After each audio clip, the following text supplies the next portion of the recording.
This is Ari Koretsky, and welcome to Jews You Should Know, introducing the broader community to interesting and inspiring Jewish men and women making a difference in our world. Some are already famous, some not yet so, but each is a Jew you should know. We are here with Sivan Rahav-Meir from the Holy Land, a renowned broadcaster as well as teacher of Judaism and all-around media personality in Israel. How are you, Sivan? Baruch Hashem, thank you. How are you? Doing wonderful, thank God. Our listeners may not realize, but we've been trying for many months to schedule this, and I feel like every time I've been trying, I keep reading another article about you in another paper or another publication, and it's like a sign from above that I should keep trying until we get together. So I'm very, very excited that we're finally able to connect on this wonderful day. Great. Yeah, me too. My kids know they're not allowed to come into this room now for like 45 minutes because I have a very important conversation with Harry from the US. So, very historical day here too in our house in Jerusalem. Beautiful. I'll have to bring them some treats next time I come over there.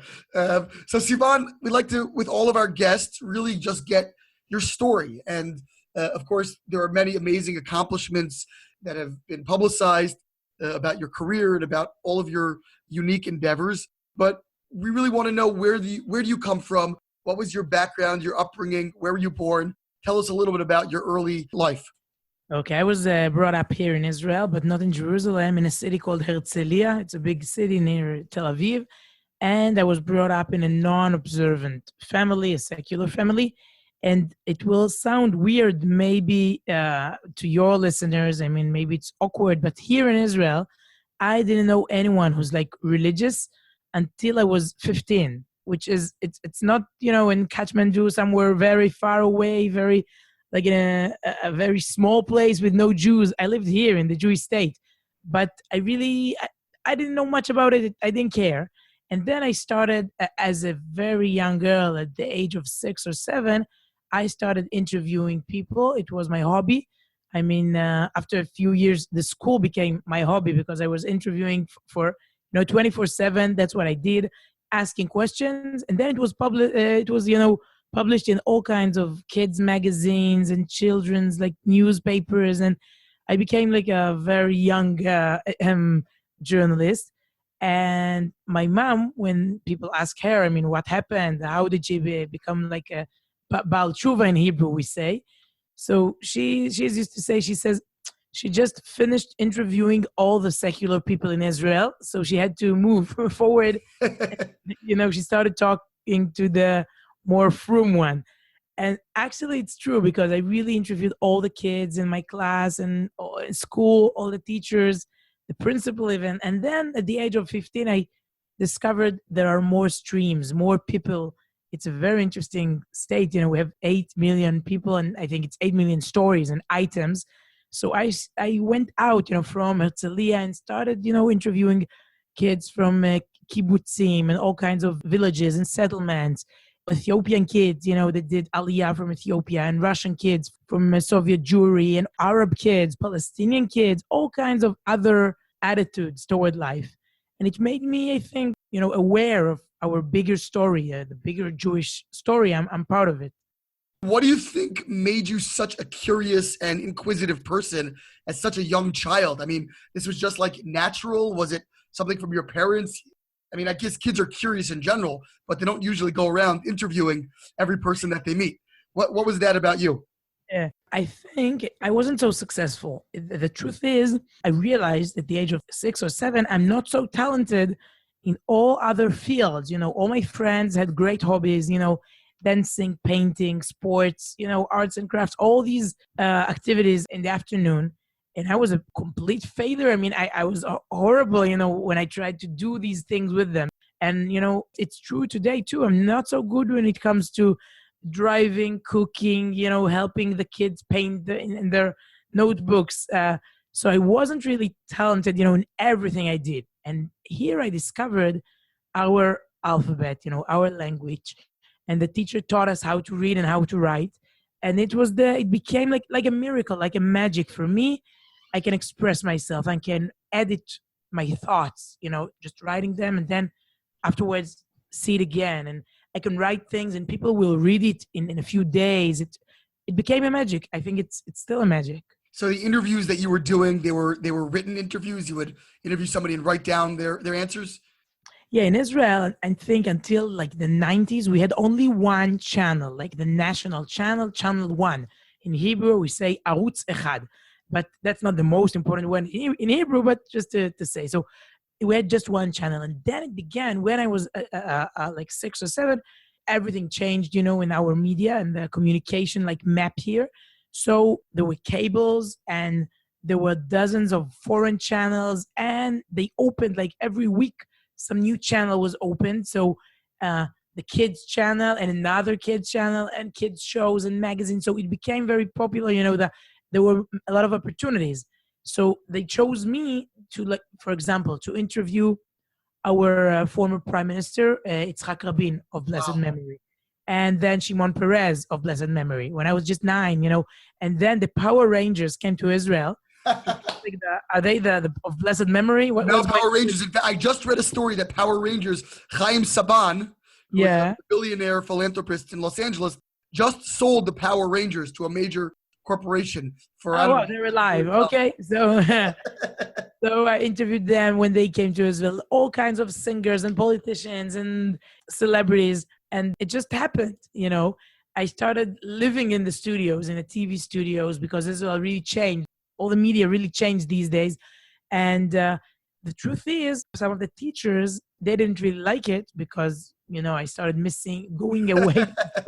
I can't come to class. I have to interview Perez, Exactly. So why didn't you do homework? I mean, the Power Rangers are not so important. So, that's my childhood. I think I'm doing it for 30 years. I'm 36 now. So I'm really doing it for like 30 years, interviewing, hearing other people's stories and making people understand other point of views and the heritage and the values people can, and advices they can give us. So that's the only thing I know how to do. Were your parents supportive early on? Yeah, Baruch Hashem, they were very supportive. My mother is a teacher. My grandmother, her mother is also a teacher. And my father was like a manager in some kind of a startup computer company. But they both, they didn't push me, you must be a journalist. It's the heritage of the family, but they liked it. I mean, the minute they saw, it makes me feel good. It's a positive activity. Kids can do crazy things. So being like such a good girl, interviewing the whole country, they liked it and they helped. Yeah, they helped a lot. But, there's this type of parents where they want their kids to be famous. It's not the story here. Journalists, by the way, are not the real celebs. I interviewed a lot of celebrities, but I wasn't the star, I wasn't the item. Right. So at around 15, you said you started exploring Judaism more and you started interviewing all kinds of other people. Where did your journalism career go? Did you take it? Did you go to the IDF? Did you get involved that way? Like, where did it go from there? Okay, so basically you can speak about like two parallel paths or ways because, so you became a journalist and you became like religious. And this has nothing to do with this. You can still be a journalist, an objective one. And I kept on, I became Shomer Shabbos, but I still searched for scoops, and exclusive interviews. And for years, that was the situation, of course, I want to be like a religious person according to the halakha, the Jewish law, but I'm a regular journalist, just like everybody. I accept the journalism rules. I think something changed in the last few years. It's not a personal change. You see the world is changing. The media is changing. It took time to understand the change here. It happened after Yehudit, our 5th baby was born, our girl. She's 3 years old now. But when she was born, I had the time, I was at home and I just watched the media and I saw, and your president has a lot to do with it, they don't need us anymore. In the past, I used to go to the Israeli parliament, the Knesset, or to our Supreme Court, and I used to cover what's going on there. And people used to wait to hear in the evening what was going on today in the Knesset, in the parliament, or the judge, what was going on today in the Supreme Court. And I saw they don't need me anymore. Nobody needs me anymore in the middle because they speak directly to you, to the audience. You see it, yeah, with Donald Trump, but you see it everywhere. They don't need the media. They need the media in order to say, yeah, fake news. The media is not hear the real truth from me. And I saw that when I come to the Knesset, for example, they don't chase me anymore. For years, they've been chasing me. Oh, please give me an interview. Take a small sentence, a short sentence I said, and I want to see it in the news. I became less and less relevant. I think we all feel it as journalists, and we must reinvent our job to think again about what is journalism. There are many answers. I see my friends doing many things, but you cannot be an objective, boring journalist anymore. You must think, what do you bring to the audience? Plus, the audience, you all became journalists. The viewers, the listeners, the readers, they're also journalists. They all have small camera and they all produce a lot of content and share it. So everything's changing. And then I thought, okay, I don't want to cover the politicians anymore, the reality anymore. I want to change the reality. I want to do something more interesting. And then I thought, okay, let's try to take these two elements in my life and let's see if it works out. I mean, to combine somehow, take Judaism plus media, especially new media. In Israel, there's this famous thing, how do you say, when you try to take Mentos and Coca-Cola together. Do you know this experiment? No. Okay.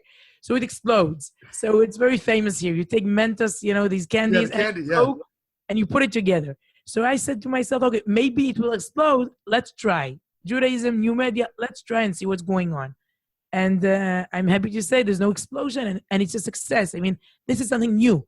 I've been religious journalist for years, but now it's something new in the last 2-3 years. I still try. I don't know, I don't have, the right answers, but I try to think about this question. I want to kind of examine each of the two strands in your life, the journalism piece and the Judaism piece, to understand how they then came together. So just first, in terms of the journalism, you were doing print media. Were you on television? What was your role in the years before? I still do it. I work today for years. I work for Channel 2. Channel 2 is the main news channel in Israel. Just recently, it was divided into two different channels, Channel 12 and Channel 13, but we still provide the news for these two channels. So I worked there for years. I work for the Israeli radio, the IDF radio, Galei Tzahal. It sounds weird, maybe. Why do you have an IDF radio? Is it North Korea? But it's a free station. It's something, from our history. The IDF opened a station and it's a free democratic place and it belongs to the IDF. What can we do? And I work for Yediot Ahronot, which is also the largest daily newspaper in Israel. I write there every week. So I still do it. I didn't quit anything and became a Rebbetzin, but I try to combine. I try to bring Judaism into these places and outside, Facebook, Twitter, Instagram, WhatsApp, whatever, in order to examine how can we make Judaism an item, with rating and make it interesting. Were you doing all these things already since you're 15, 16, 18? When did you start doing all this journalistic professional work? Yeah, it became professional at the age of 15, 16. It was a hobby and I was a nice girl. But then I said, hey, I want to, I need a salary here. It must be serious. And during high school, I started doing it very, very serious as a correspondent and to host many shows for youth and then for adults. And to have a lot of short pieces, short clips, video clips and items in the news and of course in the radio and in newspapers. It's, as I said, it's almost 30 years of journalism in all these different fields of the media in Israel. Yeah. Did you go to the army or what did you do during that period of time? Yeah, but again, as you can guess, I wasn't just such a warrior. I went to the IDF radio station and I was there for a year plus 8 months. And from there, you got into television and kept growing.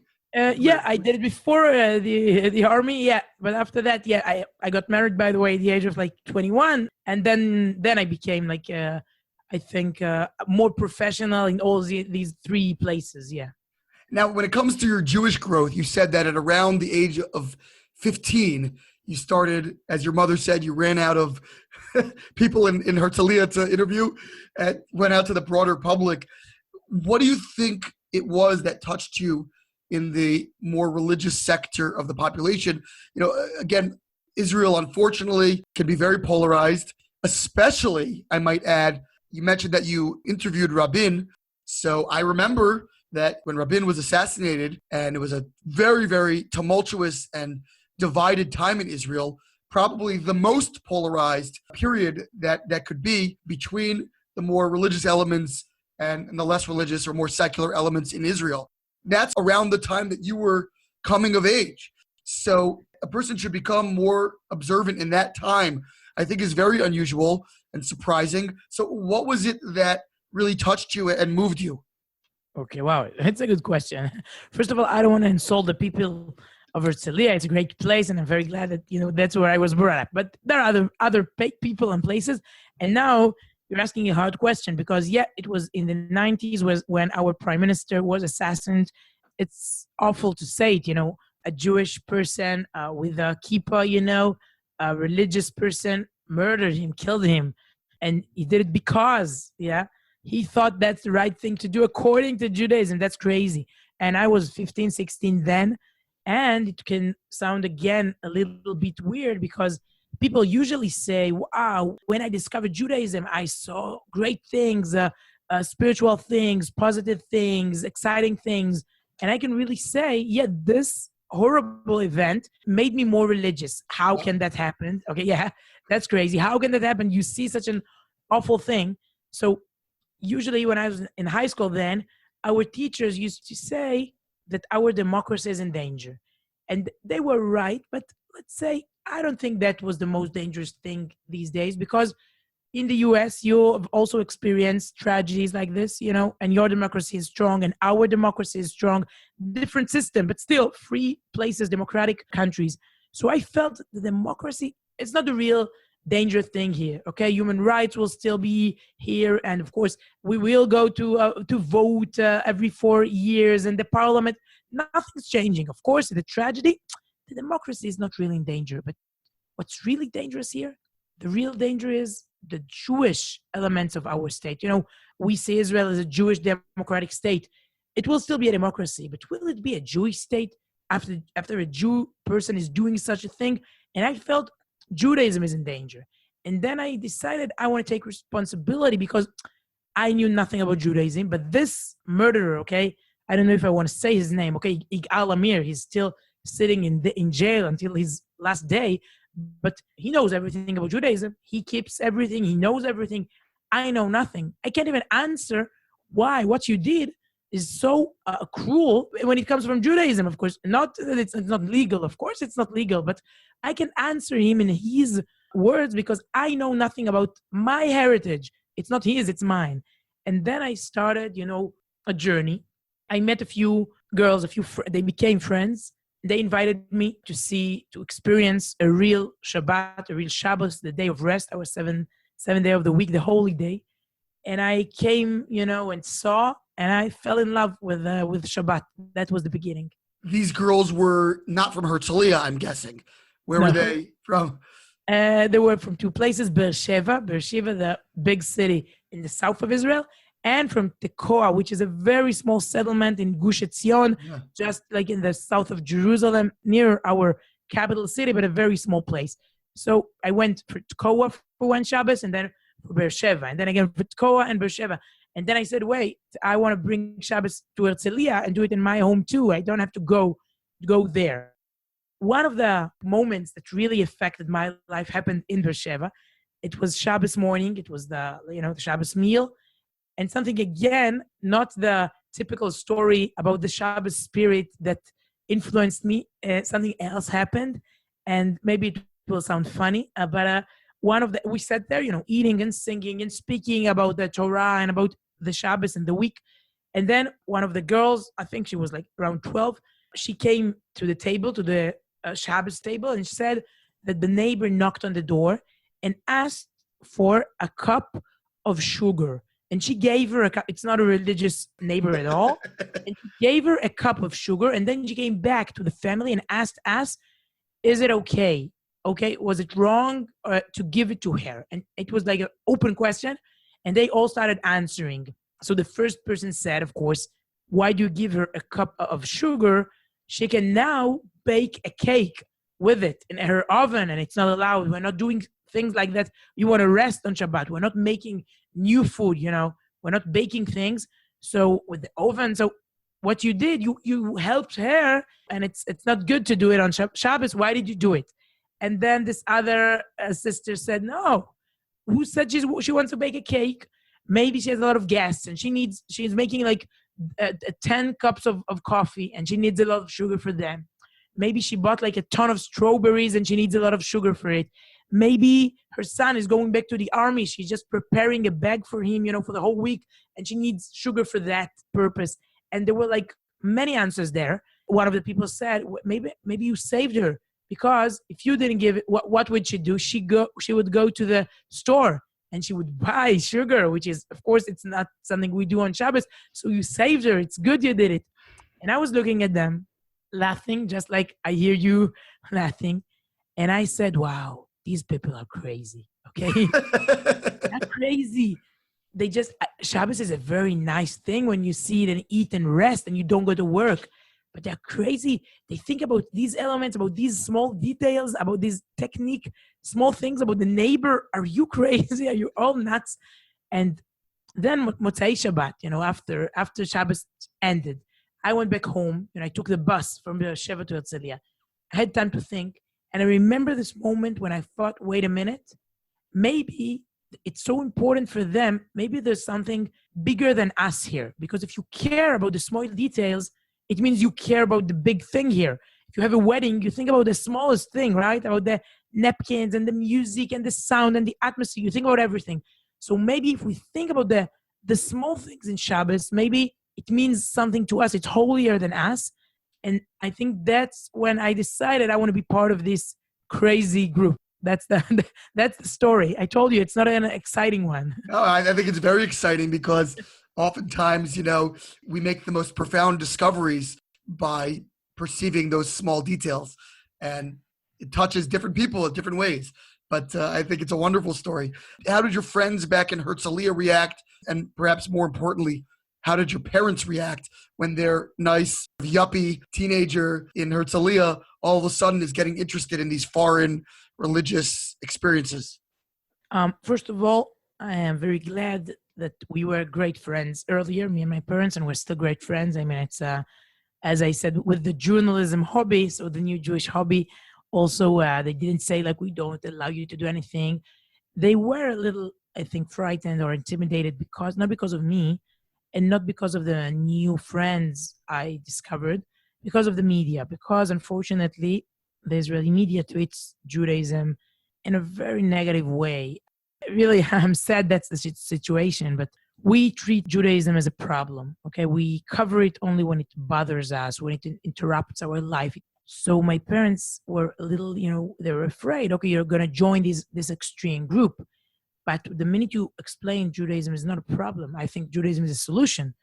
The media, I don't want to say, fake news. I guess it won't impress you if I use this expression, yeah. But I think the media here is wrong, and it makes people think bad things about their identity, their heritage. So I had to explain to my parents that it's not what you see in the Knesset, in the studios, in the news. It's something completely different. And the minute they met my husband and his great family, I think it became easier. The new thing. We're still speaking about it. How come the real Jewish life, they're so different than what you see in the news? But that's another problem. But in the private aspect, in our family, it went, Baruch Hashem, it was very successful. And they now when they have grandchildren, so of course they're obsessed with them, and we don't speak about it anymore. First we spoke about ideologies. Right, it's philosophical. Now it's practical. Yeah, great.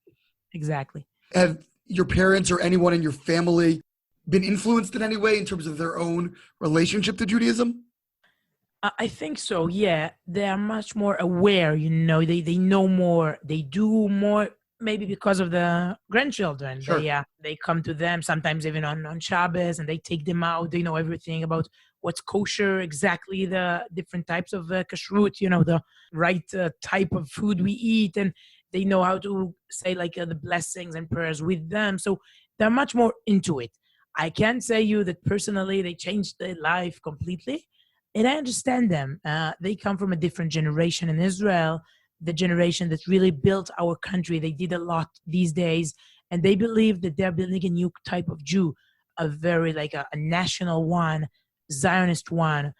And of course, it's positive. I think the Torah must be a part of it, but I think that's the mission of our generation to fix it or to add these supplements to the Israeli secular identity. I think it's like an historical movement here.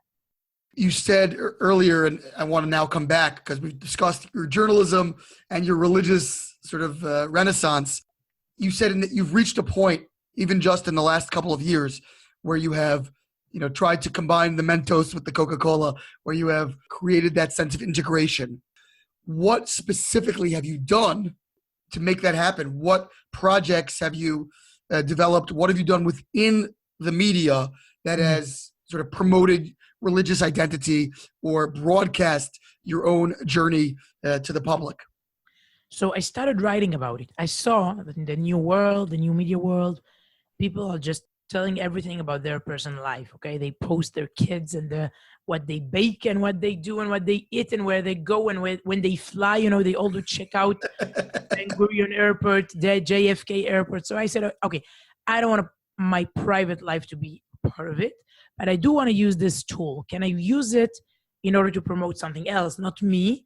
And then I said, wait a minute, Rashi has no Facebook page, okay? And the Rambam, the Maimonides, you say it in English, he's not on the Instagram. And when you think of Einstein and the Baal Shem Tov and all these the smart Jews, that Jews you should know, but you can't interview. Okay, that's another. That's another series.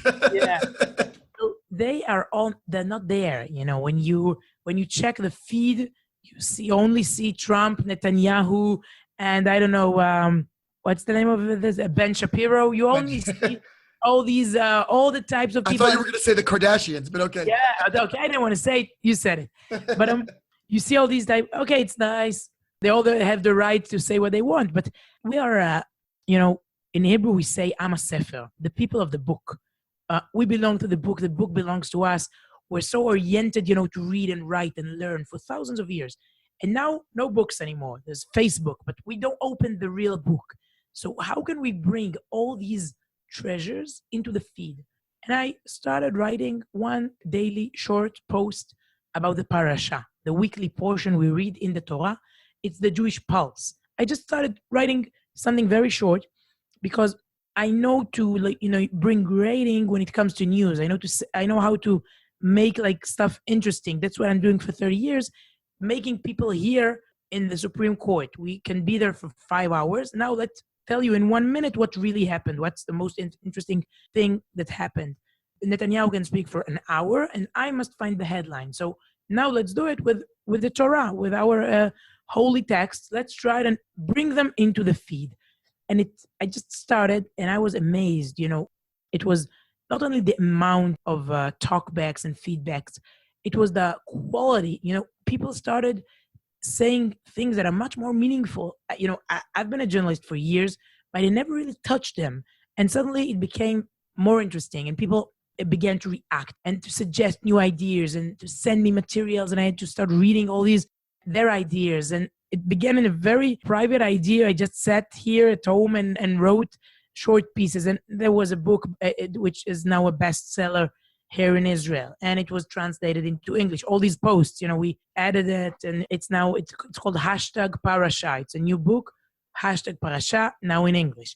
So were you writing all of these things on your personal social media accounts, or were they through the networks that you were a part of already? No, it's my personal. Of course, it's connected somehow to the places where I work. My private, I have a Facebook page, Twitter, and then we began with the daily WhatsApp. People in Israel, it's the most popular app. So a few teenagers came and said to me, we're there on WhatsApp all day. Can we open a WhatsApp group and we put your daily message there? So I said, yeah, why not? And then they filled the first group. It's 250 for a broadcast group. Yeah. And then they opened another group and another one and another one. I can't count how many groups we have in all, Baruch Hashem, in 5 languages. People take it. They're all volunteers. They translate it into 5 languages every morning. Of course, it's translated into English, but we're volunteers in Germany, and it's translated in Portuguese and French and Spanish. And it's like, I can't control. I don't know what people are doing with anymore. And I'm glad that it's free. It's there. It's for everybody. So, and then I did a weekly shiur, a weekly talk about the parasha, like a weekly lecture. To who and where?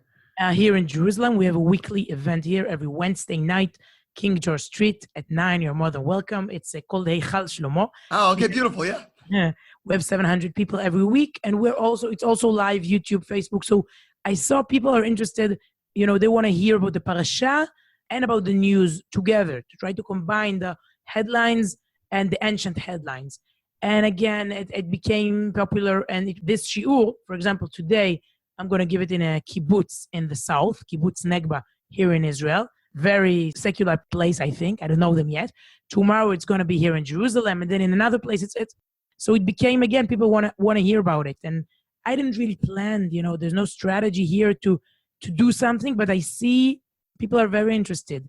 So I do it because I like it, and I love the fact other people like it too, What do you think is so popular and unique about the classes that you're giving? Because I have read in many places that, like you said, hundreds of people coming.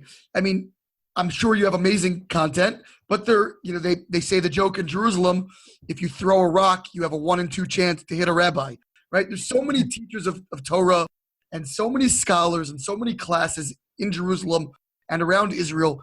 What's touching people about your class?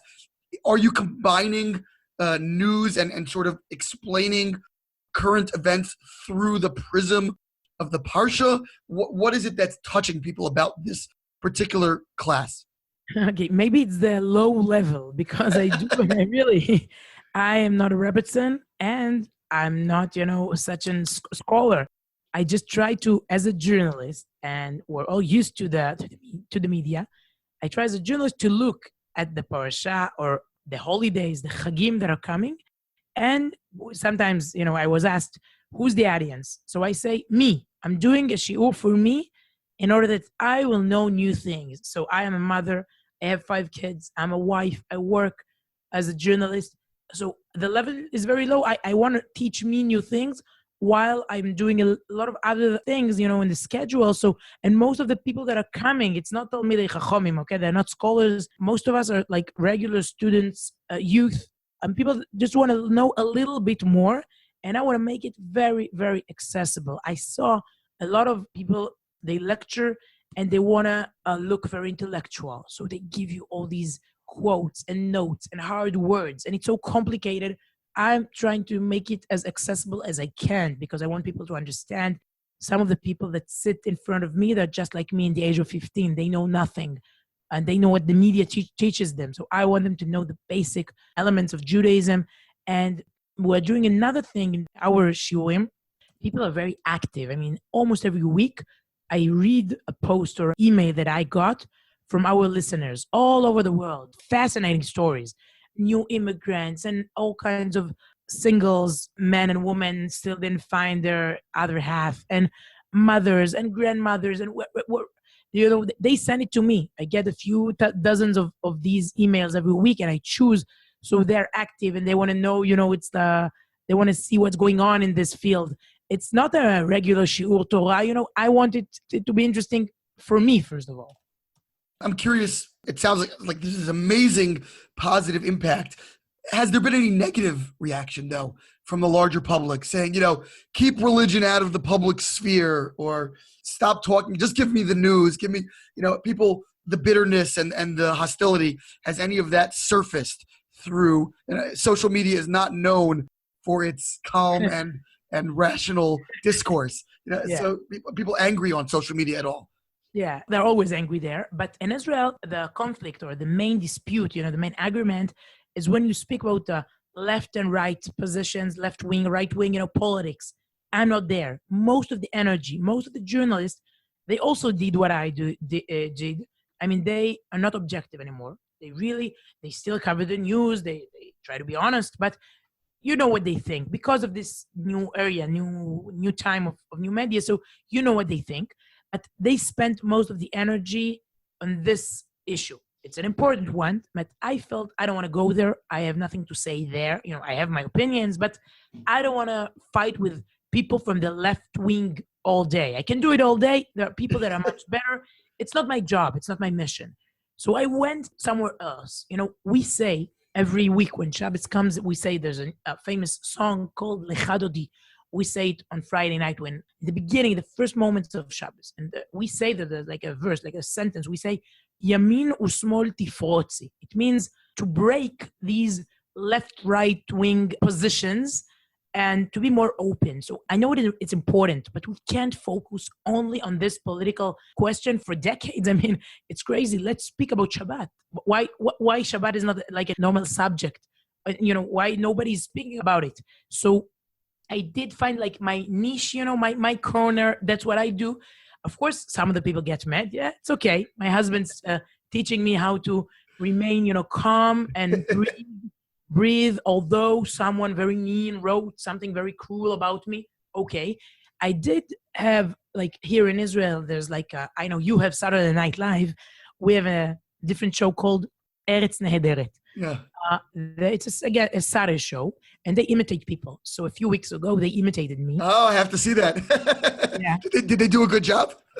Yeah, it was very cool, very, very funny. And they did like this lady that is coming everywhere, and she must speak about the parasha. Now, it has nothing to do with what's going on. She's crazy. And she keeps like telling people about how our unity is very important. These are my messages.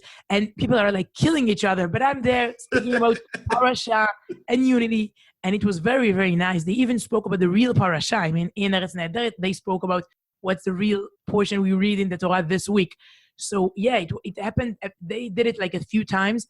And people thought I'm insulted. And it was so flattering to see this type imitating me. So I don't see it as criticism. It's flattering, They think it's important. Right. I mean, it sounds like they were trying to say that you were being maybe naive about what's really going on and that the fights are deeper and more entrenched. Yeah. I understand what they wanted to say. And maybe it's true. I mean, we saw it with the kids. They said how I use my babysitters as items, how I, every babysitter became part of the shiur, and I talk about my kids, how my kids are part of my career. And it's very funny. And okay, yeah, it's a good, I laughed a lot, and yeah, they touched the right points, about what I do. Of course, they made it more extreme, but I like that. It's interesting because I wanted to ask you, it sounds like unity, as you mentioned, is a very prominent theme in your life and in your work. And it's something that, resonates with me a lot. There is such fractured reality in Israel. There is such fissure there. What is your strategy? What is your approach to trying to repair those divides? Is it simply by just having these meaningful conversations in lots of different diverse locations? Is there something that you believe that can be done, not just by you, but by all of the people that are listening to you, to try to create more harmony in Israel? Yeah, of course. The Lubavitcher Rebbe once said, it's a famous sentence. He said it to a bar mitzvah boy that came to him, and he wanted him to give him a bracha, like to bless him for the bar mitzvah. So the Rebbe blessed the kid. And then the kid asked, can the Rebbe bless my baseball team? And the Rebbe laughed and blessed the baseball team. But then the Rebbe said to this kid, listen, in real life, don't be a fan, be a player. Okay, you can be a fan, love the Mets, love the Yankees, I don't know. But in real life, don't be a fan. Don't just sit there, in the side and watch the team playing and just say what you think or shout what you think or curse, or say, oh, no, the players are not good. The coach, the manager, don't just sit there as a fan, be a player. When it comes to Judaism, you have to go down to the field and take responsibility and act because you have responsibility about the result. You're part of the team. You're not a fan. So I took this sentence, don't be a fan, be a player, and I use it a lot. First of all, when I try to take responsibility, but I think all of us, each and every Jew, each and every person must do it, in the fields that are close to his life. The easiest thing is to be a fan. By the way, all the social media world is making us fans because we just sit there, doing like is not enough or sharing something. That's not being active. So I tell my audience, tonight in this kibbutz, I will tell them, okay, the media is telling you Judaism is this and this and this. But if you do care about it, you go and learn it and teach it. And first of all, know it from firsthand. Just read and write and be aware to this treasure.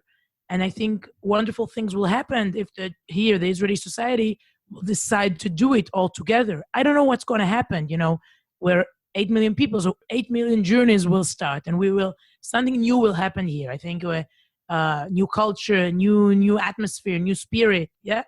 A very hopeful message. Sivan, you're still young, and just in closing, I want to know, what are some of the plans you have for the future? Again, 36 years old, God willing, you have another almost 90 years of work left in you. Of course, you can't predict and know exactly what's going to happen, but are there some projects, some ideas, some initiatives that you would love to pursue, that you sort of see coming on the horizon?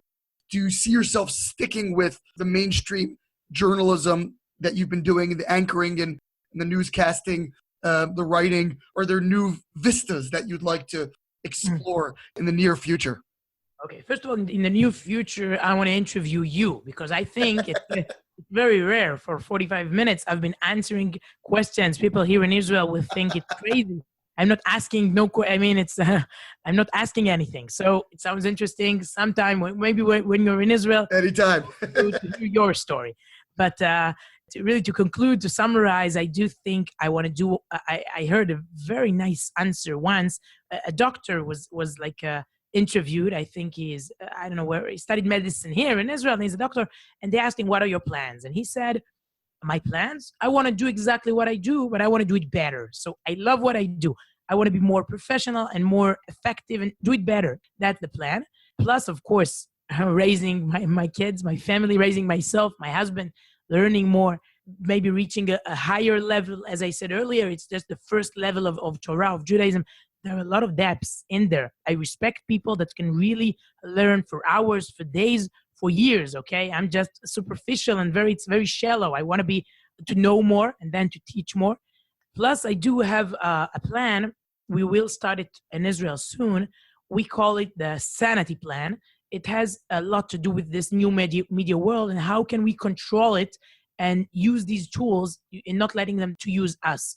So it's something I plan with Channel 2. I hope to, maybe next interview I can reveal more details, but that's one mission. I really dream to do it. I think it has a lot to do with Judaism, making us more focused and more concentrated. It's also a Jewish mission. So we're working on it. Beautiful. Sivan Rahav-Meir, tell everyone how they can access so much of your content. Where do people go to join a WhatsApp group, to see your shiur online? Like, is there a central hub online where they can find out about all of the amazing things you're doing? Okay, I hope we will have a site in a few weeks. That's one of the plans I didn't mention. But you can just Google my name in Hebrew or in English and find my Facebook page. Everything's there. English Facebook page. Every day we have the messages there. Hebrew Facebook page. And of course, the new book, #Parasha, is available, I think, everywhere on Amazon, and you can find it. Wonderful. Sivan Rahav-Meir, media personality, Jewish personality, and a synthesizer of the two in the most beautiful way. Thank you so much. Exaggerating so much. Thank you. Thank you for joining us. Goodbye. This has been Ari Koretsky on Jews You Should Know. Please visit us at JewsYouShouldKnow.com and subscribe at iTunes, Stitcher, or wherever you consume podcasts. Find us on social media at Jews You Should Know. If you'd like to become a supporter of this podcast, we would greatly appreciate that, and you can do so by visiting patreon.com. That's patreon.com/JewsYouShouldKnow. Finally, if you have enjoyed this podcast, please leave us a review so that we can continue to grow and introduce many more people to Jews You Should Know.